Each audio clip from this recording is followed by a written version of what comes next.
नमस्कार, मैं हूं केशव पंडित और आप देख रहे हैं देश का तेजी से बढ़ता एटीवी न्यूज चैनल। यकीन मानिए, जो खबर आज आपको मैं बताने जा रहा हूं उस पर सोचने को तो आप बेबस ही हो जाएंगे।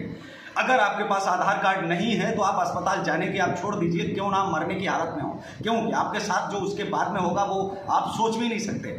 देश का जो सिस्टम है वो इतने नालायक हाथों में पहुंच चुका है कि आप सोच नहीं सकते हैं। सिस्टम दिव्यांग का नाम बदल करके विकलांग भले ही कर दिया गया हो, लेकिन सिस्टम कितना विकलांग है ये देखने में ही आता है। खबर कहीं नोएडा से आती है कि आधार कार्ड न होने की वजह से महिला को हॉस्पिटल से बाहर कर दिया गया और उसने हॉस्पिटल के बाहर ही बच्चे को जन्म दिया। कई बार तो ऐसा भी होता है कि बच्चे का आधार कार्ड न होने की वजह से बच्चों को भी बाहर कर दिया जाता है और कई बार उन्होंने दम तोड़ा है, ऐसा भी देखा गया है। तो आप यकीन मानिए कि आपने जहां वोट दिया है उनको गाली भी चाहिए, उनको गोली भी चाहिए, आपके ऊपर चलाएंगे भी, आपको मारेंगे भी, लेकिन आप उनसे सवाल नहीं कर सकते क्योंकि वो सरकार में, वो सिस्टम में भी है। ऐसे नालायकों को स्वास्थ्य मंत्री बनाया गया जो कभी भी किसी हॉस्पिटल में दौरा करने नहीं जाते कि वहाँ की व्यवस्था कैसी है।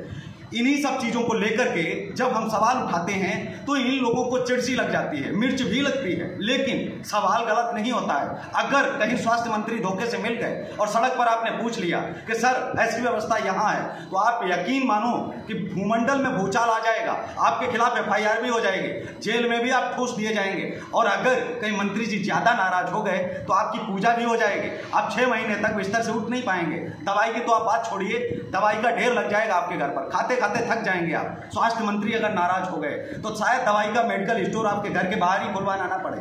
तो कई चीज़ों को हमें देखना भी पड़ता है, हमें सोचना भी पड़ता है। क्या हम केवल भगवानों को लेकर के सड़क पर बाहर निकल सकते हैं, लेकिन एक व्यक्ति आधार कार्ड के अभाव में कल जयपुर में दम तोड़ देता है और बाहर 4 बजे तक जब दम तोड़ता है उसके बाद वो 9 बजे रात तक पड़ा रहता है और किसी की नज़र नहीं पड़ती। ऐसा कैसे हो सकता है? क्या वहाँ के कर्मचारियों को सस्पेंड किया गया?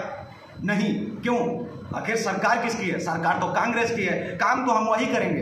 हमारी अगर मस्जिद पर कोई आ जाएगी तो हम पहुंचेंगे सड़क पर, लेकिन यहाँ के लोग अगर राजस्थान के मर रहे हैं उनकी जिम्मेदारी तो भाजपा सरकार की है। वो केंद्र से उठ करके आएगी और यहाँ से लाश भी उठा के ले जाए तो भी हमें कोई फर्क नहीं पड़ता, क्योंकि हम तो बोल देंगे कि केंद्र में सरकार तो मोदी जी की है, भले ही स्वास्थ्य मंत्री हमारा कांग्रेस का ही क्यों ना हो। हमारे साथ में इसी विषय पर चर्चा करने के लिए हमारे साथ आज जुड़े हैं ऋषि ठाकुर सर, और जो राष्ट्रीय अध्यक्ष भी हैं नस्वा के और मीडिया पर्सन भी हैं, वरिष्ठ पत्रकार भी हैं। सर बहुत बहुत स्वागत है आपका ATV पर। जो घटनाएं होती हैं आप इनको कैसे आप देखते हैं कि ये जो आज जो नालायक सिस्टम इतना होता जा रहा है जिसमें आम आदमी मर रहा है, और सर सीधा सवाल है कि क्या ऐसा होना चाहिए हमारे सिस्टम में, क्या उसको जगह मिलनी चाहिए?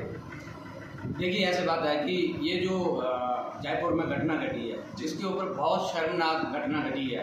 एक आधार कार्ड नहीं होने की वजह से उसको वहाँ के हॉस्पिटल में एंट्री नहीं दी गई और डॉक्टर ने उसको देखा नहीं, और वो बेचारा लाचार आदमी सड़क के किनारे में ही उसने दम तोड़ दिया। ऐसा सारे लोग बोल रहे हैं और ऐसा ही हुआ है। तो ये तो सिस्टम का पोल खुली है और ये जो सरकार है उनकी भी पोल खुली है। ये एक बार नहीं हुआ, ये कई बार हुआ है। जैसे नोएडा में हुआ था कि एक महिला ने बाहर ही अपने बच्चे को जन्म दिया था क्योंकि उसके पास भी आधार कार्ड नहीं था। लेकिन आधार कार्ड एक इसको राष्ट्रीय पहचान पत्र बनाया जा रहा है, लेकिन फिर भी ये लोग जो है इसको ऑनलाइन नहीं कर पा रहे हैं। ऑनलाइन कर दिया तो अगर आधार कार्ड किसी के पास नहीं है तो आधार कार्ड के बिना उसका अंगूठा लगाने के बाद उसको एंट्री दे देनी चाहिए। लेकिन जब भी हमारे देश में कानून बदला है कि कोई भी घायल सड़क में आदमी मिलता है तो उसको आप लोग जो है हॉस्पिटल पहुंचाइए, आपके ऊपर कोई नाम नहीं पूछा जाएगा, क्यों आया, क्या हुआ। आप आजकल ये हालात है कि उसके ऊपर जो है काम कर रही हैं, लोग कर रहे हैं, हॉस्पिटल भी कर रहे हैं। लेकिन इसमें एक बहुत संकीर्णता देखी गई है डॉक्टर की और हॉस्पिटल की कि उन लोगों ने उसको एडमिट नहीं किया।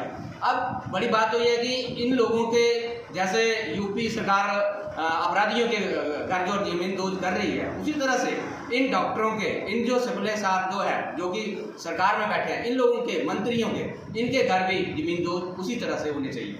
मेरा तो ये मानना है। मैं जब बात डिजिटल इंडिया की होती है तो तमाम मुख्यमंत्री भी आते हैं, तमाम प्रधानमंत्री भी जो हुए हैं और उस पर भी बात करते हैं, आने वाले भावी प्रधानमंत्री भी हो सकते हैं। लेकिन शायद जब हम सवाल सिस्टम के ऊपर उठाते हैं तो सिस्टम के सवाल के साथ साथ में सवाल ये भी उठना चाहिए कि हम अपनी बायोपिक मशीनें जो है वो क्या हॉस्पिटल में नहीं लगवा सकते, क्या अंगूठा नहीं लगाया जा सकता। कई बार तो ऐसा होता है कि जब हम किसी मरीज को लेकर के जाते हैं तो हॉस्पिटल में पूछा जाता है कौन है, कहाँ से आया है। जब तक FIR FIR होगी नहीं तब तक हम भर्ती नहीं करेंगे।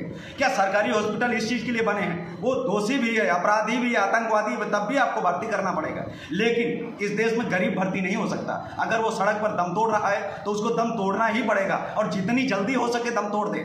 सिस्टम तो यही कहता है। इस पर आप क्या कहेंगे सर? देखिए, हमने इसके ऊपर, इस बात के ऊपर संज्ञान भी लिया है, और अपने जो ऑर्गेनाइजेशन के लोग हैं राजस्थान में, उन लोगों को आदेश दिया कि इनके ऊपर, डॉक्टर के ऊपर और मंत्री के ऊपर FIR करवाओ, और ऐसी तरह से कोई ऐसी और घटनाएं ना हो और इन चीज़ों को रोका जाए। और हम चाहते हैं कि ये जो बेतुकी बेहाया जो घटनाएं घट रही हैं, और सरकार और ये प्रशासन जो आज मजे में ले रहा है, पूरी मजे ले रहा है। दो ही लोग इस वक्त मजे ले रहे हैं, एक सरकार ले रही है, एक प्रशासन ले रहा है। और बिल्कुल अगर इनसे सवाल किया, जैसे कि आपने बीच में बोला कि ये जब इनसे सवाल किया जाए तो हो सकता है आपकी सेवा हो जाए, आप जेल के अंदर हो जाए, ऐसा हो रहा है। ये आज तो चलो सरकार बीजेपी वहाँ पे कांग्रेस की है राजस्थान में, लेकिन जहाँ बीजेपी सरकार है वहाँ भी इस तरह से होता है। लेकिन बड़ी बात तो ये है कि आम आदमी को कौन देखेगा, जो कि उसके पास आधार कार्ड नहीं था, बड़ा लाचार आदमी होगा जो कि सीट टू सीट के अपने शरीर को वो हॉस्पिटल के पास पहुंचा, उसने बोला भाई साहब मैं बीमार हूँ, मेरा इलाज कर लिए। लेकिन इन लोगों ने क्या किया, उसका एडमिट नहीं किया, उसको दाखिल नहीं किया, और दाखिल नहीं करने की वजह से रात को वो वहाँ पे पायदान में पहुँच गया और पायदान में उसकी मृत्यु हो गई। ये तो बड़ी शर्मनाक घटना है। हम लोगों ने इसके ऊपर संज्ञान लिया है, देखते हैं कि आगे इन लोगों के ऊपर जल्द से हम कोशिश है कि FIR जरूर करेंगे। दूसरा सवाल हमारा ये भी है सरकार से भी, लोगों से भी, जो वोट देते हैं, कि आप वोट तो दे देते हैं, गाली क्यों नहीं देते? अगर वोट हम भाजपा को देंगे तो गाली भी तो भाजपा के ही वाले में आए। गाली कांग्रेस क्यों खाए? गाली आम आदमी पार्टी क्यों खाए? अगर आप वोट लेना जानते हैं तो आप गाली भी खाना सीख लीजिए, क्योंकि किसी भी संविधान में नहीं लिखा है किसी मंत्री का स्वागत फूल माला से ही होना चाहिए। अगर वो गलत कर रहा है तो जूतों की माला से भी स्वागत उसका होना ही चाहिए, और करना भी चाहिए। पब्लिक के ऊपर कुछ नहीं है ना, पब्लिक के ऊपर संविधान में लिखा है कि फूल माला ही चढ़ाओ। अगर कोई गलत कर रहा है तो उसे जूते की माला भी पहनाओ, जिससे कि याद रखें आने वाले लोग भी, आने वाली नस्लें भी। लेकिन मेरा सवाल ये है कि जहां लोग देश भगवान के नाम से, जहां मंदिर मस्जिद के नाम से दंगे और लोगों के घर जलाने निकल पड़ते हैं, और ऐसी घटनाएं देश भर में हो जाती हैं जिनको लेकर के हमें बाहर आना चाहिए, सड़क पर उतरना चाहिए, उन पर ये विपक्ष के लोग क्यों नहीं उतरते हैं? और ये जो हिंदू मुस्लिम जो करते रहते हैं वो लोग क्यों नहीं उतरते? सर मेरा ये सवाल है आपसे।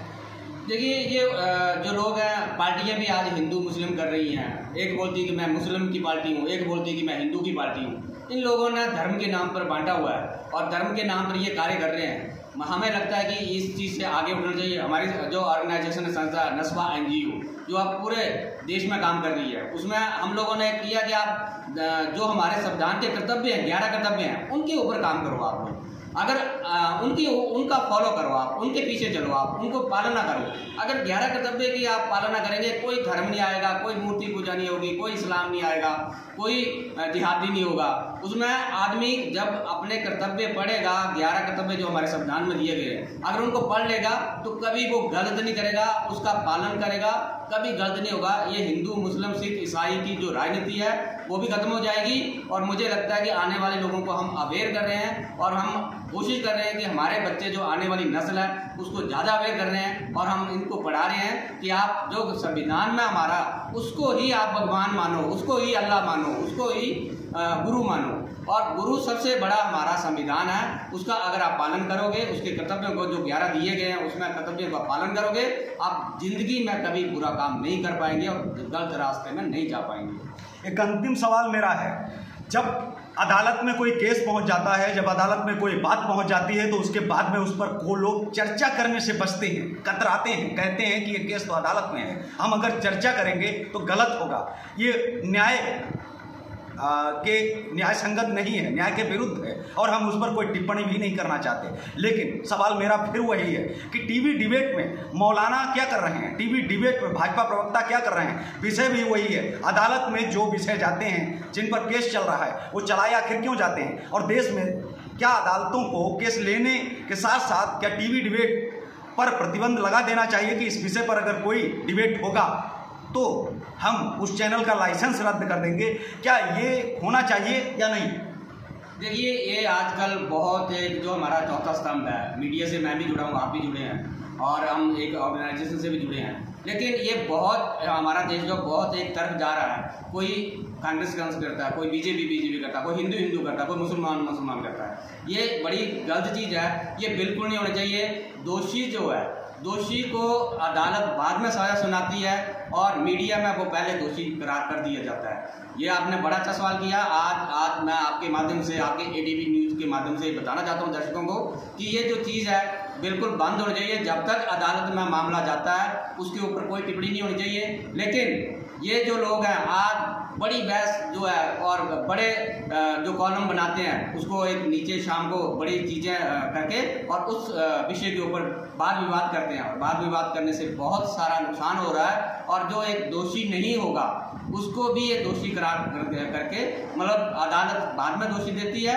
अगर होगा मेरे हिसाब से हो सकता है कि कई बार झूठे केस बनते हैं, लेकिन वो पब्लिक में आने से, लोगों के आने में बिल्कुल डरता है कि मुझे तो दोषी करार मीडिया ने पहले दे दिया, मुझे तो लोग चोर समझते हैं, मैं क्या करूं। तो ये चीज़ें जो आज आपने सवाल आया बहुत अच्छा उठाया कि मीडिया में उसके ऊपर लगाम लगनी चाहिए। जो भी अदालत में अपना कोई भी केस जाता है उसके ऊपर मीडिया एक बड़ी बहस ना करे और उसके ऊपर वाद विवाद ना करे।